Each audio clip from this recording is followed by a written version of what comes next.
प्रजापति राजा दक्ष के यज्ञ के बाद अब देवी सती और श्री शिव भगवान अब महल के आंगन में टहलने लगी, इधर उधर सैर करने लगे। तभी चलते चलते श्री शिव भगवान और देवी सती आपस में बातें करते हैं और इतनी में श्री ऋषि दधीक जी की आवाज उनके कानों में पड़ती है कि स्वामी कृपया मेरी बेनती सुनिए।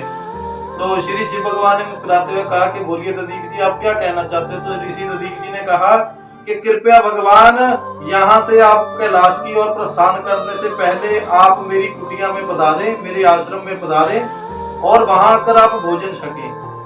तो श्री शिव भगवान जी ने कहा कि ऋषि दधीक जी, अब बात ऐसे, अब मैं शादीशुदा हूँ, अब मेरा विवाहित जीवन शुरू हो गया है, तो कोई भी निर्णय मैं खुद नहीं ले सकता। तो बात ऐसी है कि अब कोई भी निर्णय लेना होगा तो वो अब मैं सती को अधिकार देता हूँ कि मेरे फैसले में वो भी अपनी मर्जी और नामर्जी जाहिर कर सकती है। अब मेरी पत्नी है ना, तो पत्नियों का, तो श्री शिव भगवान ने कहा कि पत्नियों को हमेशा अपने समान दर्जा देना चाहिए और उनसे सभी तरह की रहसला करनी चाहिए। तो देवी सती ने कहा कि श्री शिव भगवान, आप इतना बड़ा मान दे रहे हो मुझे अभी। तो श्री शिव भगवान ने कहा कि हाँ, संसार में कोई भी जीव अगर अपनी पत्नियों को समानता का अधिकार दे, अगर उनसे सभी तरह की राय सलाह ले और जो भी उनकी सलाह को मानकर आपस में जो बटंदरा कर आपस में वो एक मीटिंग कर जो सलाह कर वो जो भी निर्णय लेगा ना, तो वो मुझे सबसे प्रिय होगा। जो अपनी पत्नी का सत्कार करेगा वो मुझे सबसे प्रिय होगा।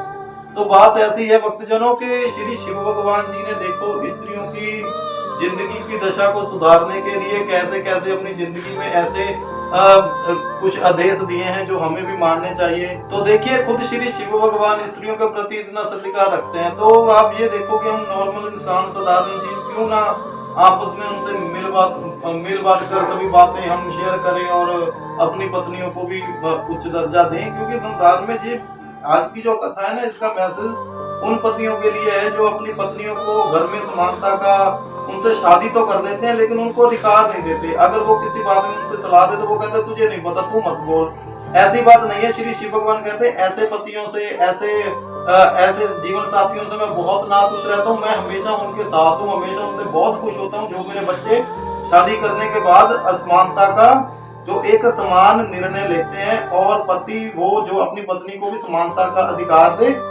ऐसे बच्चों से मैं बहुत खुश रहता हूँ। तो देखिए, आज की कथा का ये मैसेज है कि अपनी पत्नियों को भी समानता का अधिकार दो, अपनी जिंदगी के निर्णयों में उनका भी साथ लो, उनकी भी फैसला लो। और उसके बाद पत्नियों को भी चाहिए कि वो हमेशा अच्छा और भलाई का और ऐसा ही फैसला दें, आपस में ऐसी सलाह करें जिससे मॉडर्न जमाने को नहीं, एक इतिहास को, एक आने वाली जनसंख्या को, एक आने वाली दुनिया को एक अच्छी सेध मिल सके।